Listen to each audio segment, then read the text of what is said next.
তো সকালে পুজো টুজো সেরে এখন রান্না বসিয়েছি। একটু যাবো মায়ের বাড়ি, গিয়ে চলে আসবো আজকে।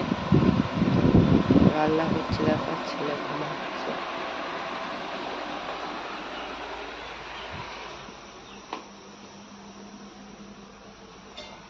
সয়াবিন রান্না করছি।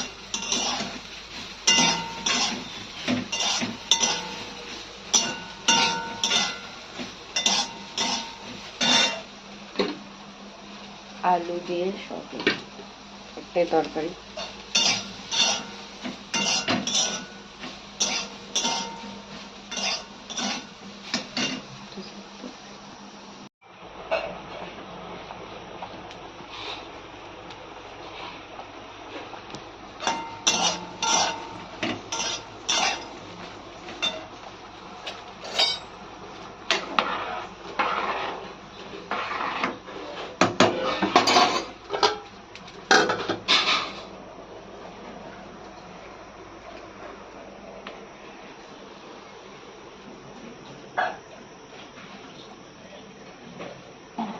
তো তারপরে রান্না বান্না করে একেবারে রেডি হয়ে বেরিয়ে গেছি, আর তোমাদের দেখাইনি।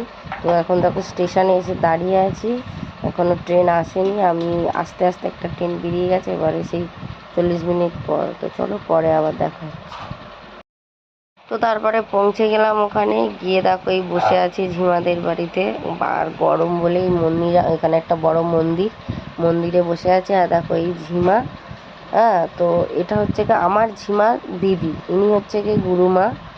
তো আমার ঝিমাকে দেখাচ্ছি আমি পরে। তো এনার দেখো জোটা কত বড়।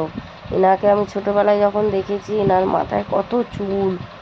তো ওই মা আমি বসে আছি, আর এখন ওনার জোটা হয়ে গেছে, উনি বেশি হাঁটতে চলতে পারে না। তো এখন এই বসে আছি দেখো। তারপরে দেখো এনারা খেতে বসে গেছে, আমি তো যেহেতু খাবো না ভাত, ওনারা খাচ্ছে। মাছ টাছ নিয়েছিলাম, মাছের ঝোল। ওনারা শুধু জ্যান্ত মাছই খায়, আর অন্য কোনো মাছ খায় না। তো মাছ, কলা, আলু, জিরে, আদা জিরে বাটা দিয়ে। এই হচ্ছে কি আমার ঝিমা, এই ইনি আমাকে মানুষ করেছিল। আমার এনার প্রতি মানে মায়ের মতো একটা ভালোবাসা, আমি ভীষণ ওনার মানে ভালোবাসি ওনাকে।